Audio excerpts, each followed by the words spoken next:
over the Kashmir issue and cross-border terrorism emanating from Pakistan. In the backdrop of this, now the intelligence report from the United States points out. अमेरिकी intelligence की report आई है और report जो है ये एक annual threat assessment है। जिस चीज़ की मुझे सबसे ज़्यादा हैरानगी हुई है और मैं समझता हूँ पाकिस्तान की इंतहाई फेल्ड डिप्लोमेसी है। मुझे नहीं पता हम क्या कर रहे हैं। रिपोर्ट ये कह रही है कि Pakistan's long history of supporting anti-militant groups in India,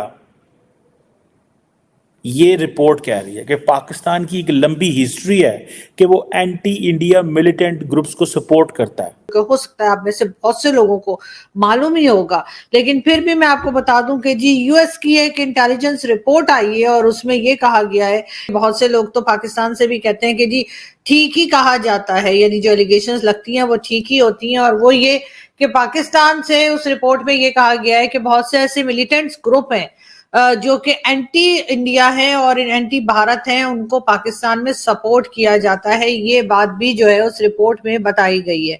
We do have a credible information that the hostile intelligence agencies are working behind them. They are supporting them. They are providing them the equipment, the funding, the necessary funding required to fight this kind of war. So unless there is a foreign support to these locals, they cannot sustain for long this insurgency. India Pakistan के हवाले से वो फिर कह रहे हैं, कहते हैं ये जो पाकिस्तान दहशतगर्द ग्रुपों को सपोर्ट करता है उसकी वजह से इंडिया के अंदर विलिंगनेस है कि हमने सिर्फ मिलिट्री फोर्स के जरिए चीजों को डील करना है, या पाकिस्तान रियली प्रोवोक कर सकता है तो उसमें एस्केलेशन हो सकती है। सो ये पॉइंट है, ठीक है जी। और लेकिन intelligence report and what it says about India's might under the leadership of Prime Minister Modi. This is an annual threat assessment by the American intelligence. It's usually for the State Department, and this assessment it concludes that under Prime Minister Narendra Modi, India is more likely to use military force to respond to any real or perceived, as it says, threats of militancy or militant attack from Pakistan. सवाल पूछना चाहता हूं, America हमारा एक major non NATO alloy रहा है, ठीक है, बड़े अच्छे हमारे ताल्लुकात हैं, लेकिन the question is that why the world is saying कि जी Pakistan long history of supporting anti India militant organisations, ये क्या लॉजिक है इसमें? क्या पाकिस्तान ने कॉन्टिन्यूसली इंटरनेशनल कम्युनिटी के सामने ये नहीं कहा कि हम कश्मीर इशू को या भारत के हवाले से सिर्फ diplomatic, political and moral support करते हैं और हम किसी किस्म की मिलिटेंसी को सपोर्ट नहीं करते? दुनिया क्यों पाकिस्तान पे ट्रस्ट नहीं की? जाने भी आप दें, पैसा भी आपका लगे, क्या हमने कभी सवाल को एड्रेस करने की कोशिश की है? मैं इस सवाल को जो एड्रेस करना चाहता हूं, but the point here is, जिस चीज को मैं समझना चाहता हूं कि भाई हमने दुनिया के साथ मिलके, वेस्टर्न वर्ल्ड के साथ मिलके दहशतगर्दी की जंग लड़ी। दुनिया नहीं मानती, दुनिया सिर्फ इतनी मानती है वो जो आधी लड़ी हुई है, बाकी वो कह रहे हैं नहीं उधर तो आप लगे हुए हैं। इंडिया का नैरेटिव इस वक्त मजबूत है, क्यों ना वो माने दुनिया। सो जो यूएस इंटेलिजेंस रिपोर्ट है वो बेसिकली क्या रिपोर्ट है? ये जो थ्रेट असेसमेंट है ये क्या है? वो वही कह रहे हैं जो डॉक्टर जयशंकर कहते हैं, वो एब्सोल्युटली वही जुबान है जो डॉक्टर जयशंकर कहते हैं। सो मैं तो समझता हूँ कि क्या हम अमेरिकन अथॉरिटीज पे बात नहीं कर सकते? क्या हम दुनिया से बात नहीं कर सकते कि क्या हम कर रहे हैं या हमने क्या किया? या हमारा अब उसमें देखिए, एक वक्त था कि हम using this as a problem, as a tool non state actors को कश्मीर में, जो कोई हकीकत है वो हमें तो नहीं, हमारी ओर से पहले फैसले लिए गए हुए हैं। सो अब क्वेश्चन ये आता है कि हम लोग जो हैं अपनी स्टोरी भी नहीं दुनिया को सुना सके, फिर हमारे ऊपर लेबल लग गया जी ये गुड तालिबान, बैड तालिबान, इस तरह की चीजें। क्वेश्चन ये है कि पाकिस्तान ने क्या किया आज तक? पाकिस्तान ने दुनिया, जब ये ट्रंप साहब आए थे प्रेसिडेंट बने, इन्होंने भी पहली ट्वीट 2016 में बने, 17 में जो 1 जनवरी 2017 को जो पहली ट्वीट की उसमें उन्होंने कहा जनाब के आप तो हमने पाकिस्तान की तमाम सपोर्ट बंद कर दी है, ये पैसे भी खाते रहते हैं, ये इस तरह की चीज़ें भी, ये हमारे किसी काम भी नहीं है और ये उल्टा हमारे लिए मुश्किलात पैदा करते। This is what Trump said. And then वो इस वक्त एक बिल्कुल जो ताल्लुक है वो एक अजीब किस्म का ताल्लुक है हमारा। सो क्वेश्चन ये है कि हम अपनी स्टोरी क्यों नहीं सुना सके? क्या पाकिस्तान के अंदर इसकी क्या वजह है? मैं थोड़ी सी लॉजिक पेश करने की कोशिश करता हूँ। इमरान खान साहब वज़ीर आज़म थे, अमेरिका जाते हैं, जाके कहते हैं कि जनाब हम तो दहशतगर्दों को ट्रेन करते रहे, इंडियन मीडिया ने उसको उठा लिया। अफगानिस्तान में मैं ये नहीं कह रहा, देखिए दो तरह के प्रॉब्लम्स हैं। एक प्रॉब्लम ये है, लेट्स एड्रेस द इशू। एक प्रॉब्लम ये है कि the militants which are operating in on Pakistan western border, यानी कि अलकायदा था, टीटीपी है, या इस तरह के जो जितने आईएसकेपी और इस तरह की जो सेंट्रल एशिया बेस्ड बहुत सारी टेररिस्ट ऑर्गेनाइजेशंस हैं, ये हो गए। एक वो मिलिटेंट्स हैं जो कि इंडिया के रिलेटेड पहले ऑपरेट करते रहे थे, लेकिन वो कंप्लीटली स्ट्रक्चर डिसमेंटल हो गया। वो इतना डिसमेंटल स्ट्रक्चर हो गया कि अब इंडिया घुस के मारता रहा है पाकिस्तान के अंदर, which is a fact, you have to accept it. Pakistan के फॉरेन सेक्रेटरी ने इसके ऊपर प्रॉपर एक दी कि हमने उन लोगों को ट्रेस किया, थर्ड कंट्री से पेमेंट हुई। ये 2 महीने 1.5 महीने पहले की बात है जब फॉरेन सेक्रेटरी साहब ने ये सारी सिचुएशन को डिस्कस किया। नाउ द क्वेश्चन इज कि जब पाकिस्तान कह रहा है कि हम वहां पे नहीं कर रहे, दुनिया ट्रस्ट नहीं कर रही, ठीक है। एक तरफ जाने भी दी, अमन भी कायम किया, सारा कुछ जान माल तन मन धन लगा दिया और सारा कुछ किया। दूसरी तरफ क्या पोजीशन आ रही है जी? दूसरी तरफ ये पोजीशन आ रही है, हमें पता चल रहा है भाईजान वो तो हम पे तो कोई ट्रस्ट ही नहीं करता। मैं इमरान खान साहब की बात बताने लगा था। इमरान खान गए वहां पे, दुनिया को जो सही स्टोरी बताने की जरूरत है कि जो तालिबान बनाए थे वो पाकिस्तान ने अकेले तो नहीं बनाए थे, वो अमेरिका, सऊदी अरब, पाकिस्तान ने मिलकर उस वक्त की जो सूरत हाल थी, सोवियत यूनियन ने जो अफगानिस्तान पे हमला किया वो एक सिचुएशन ने बनाया।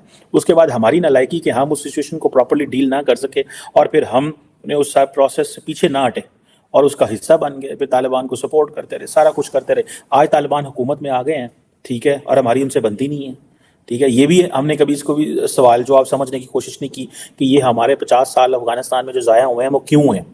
लेकिन इस चीज़ को तो मानना पड़ेगा। अब मुझे याद है इमरान खान साहब गए ईरान, तो वहाँ जाके कह के आ गए कि जी ईरान की जो सरजमीन है वो पाकिस्तान से दहशतगर्द जो है वो ईरान के खिलाफ हमले करते रहे। वहाँ पे जाके ये क्या है ईरान के बारे में। टीटीपी को इमरान खान साहब ने कहा जी पाकिस्तान आ जाए। अब टीटीपी जो है वो अफगानिस्तान में थोड़ी रह सकती है, वो तो पाकिस्तानी, उनको तो पाकिस्तान आना चाहिए, ठीक है। सो क्वेश्चन ये है कि इंटरनेशनल कम्युनिटी जो है वो आपकी स्टोरी कैसे मानेगी जब आपका वजीर आजम नालायकी के अंदर जाके दुनिया में जाके ये कहता है जी कि हम टीटीपी को घर बुला लेते हैं कि जी वो तो हमारे थे, वो अफगानिस्तान थोड़ा ही उन्हें रख सकता है, अफगानिस्तान उन्हें थोड़ी रख सकता है। आगे आके आप ये जरूर कहते हैं कि जी वो ईरान में भी जाके आप कहते हैं जी कि वो हमारी सरजमीन आपके खिलाफ इस्तेमाल होती रही है। मुझे याद है शायद ये जो मौजूदा आर्मी चीफ हैं ये उस वक्त DGISI हुआ करते थे एंड ही प्रोटेस्टेड। उसने कहा, उस वक्त बाजवा साहब आर्मी चीफ थे, मुझे खबर, I may be wrong on this, लेकिन मुझे ये पता है कि वो ही प्रोटेस्टेड ऑन दिस कि ये क्या तरीका हुआ कि हमारा वजीर आजम दूसरे मुल्क जाके अपनी बेइज्जती करके आ जाता है, ठीक है। ईरान जो कुछ पाकिस्तान के खिलाफ कर रहा है उसके लिए पाकिस्तान को कुछ करना है कि नहीं करना भाई, ठीक है। पाकिस्तान ने भी तो अपने काउंटर मेजर्स लेने। जय हिंद दोस्तों, स्वागत है आपका इंडिया पाकिस्तान न्यूज़ चैनल में। तो दोस्तों, जैसे कि आपने वीडियो में देखा, आइए जानते वीडियो के बारे में। भारत और अमेरिका ने आतंकवाद को लेकर पाकिस्तान पर जमकर निशाना साधा है। दोनों देशों की आतंकवाद पर गठित वर्किंग ग्रुप की बैठक में मुंबई और पठानकोट आतंकवादी हमले का मुद्दा उठा। भारत और अमेरिका ने एक सुर में आतंकवाद की निंदा की और मुंबई पठानकोट आतंकवादी हमलों के जिम्मेदारों को कटघरे में सामने लाने की वकालत की। भारत और अमेरिका ने पाकिस्तान से 26/11 मुंबई और पठानकोट आतंकवादी हमलों के अपराधियों को न्याय के कटघरे में लाने का आह्वान किया।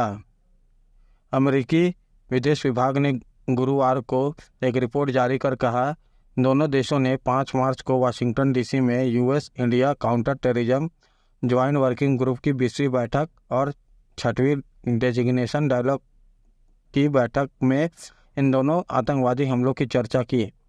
अमेरिकी विदेश विभाग ने आतंकवाद विरोधी समन्वयक राजदूत एलिजाबेथ रिचर्ड और भारतीय विदेश मंत्रालय में आतंकवाद विरोधी संयुक्त सचिव राजदूत केडी देवल ने अपने अपने अंतर एजेंसी प्रतिनिधि मंडल का नेतृत्व किया।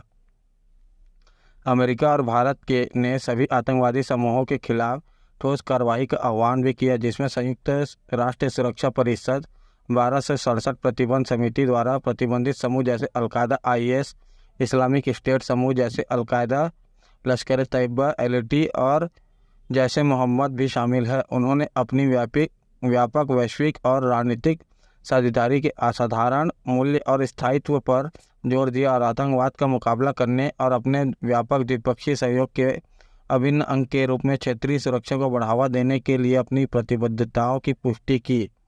दोनों पक्षों ने दोहराया कि आतंकवाद अंतर्राष्ट्रीय शांति और सुरक्षा के लिए गंभीर खतरा बना हुआ है। अमेरिकी और भारतीयों की वैश्विक नागरिकों के लिए समृद्धि और शांति सुनिश्चित करने में आतंकवाद का मुकाबला एक महत्वपूर्ण तत्व बना हुआ है। बयान के अनुसार दोनों देशों के विभिन्न विभागों और एजेंसियों के प्रतिनिधियों की भागीदारी ने दर्शाया कि अमेरिकियों और भारतीयों और वैश्विक नागरिकों के समृद्धि और शांति सुनिश्चित करने के लिए आतंकवाद का मुकाबला एक महत्वपूर्ण तत्व बना हुआ है। बयान के अनुसार दोनों देशों के विभिन्न विभागों और एजेंसियों के प्रतिनिधियों की भागीदारी ने दर्शाया कि अमेरिका और भारत मानते हैं कि आतंकवाद का मुकाबला करने के लिए एक समावेशी समृद्ध दृष्टिकोण की आवश्यकता है। अमेरिका ने कहा है दृष्टिकोण इंटेलिजेंस इनपुट को साझा करने और दोनों देशों के साथ पूरा क्षेत्र में सुरक्षा, स्थिरता और विकास को सुविधाजनक बनाने के लिए हमारी एजेंसियों के बीच द्विपक्षीय समन्वय पर निर्भर कर रहे हैं। तो दोस्तों, अगर आपको ऐसी वीडियो देखना पसंद है तो हमारे चैनल को सब्सक्राइब करें तथा वीडियो को लाइक करना ना भूलें। धन्यवाद। जय हिंद, जय भारत।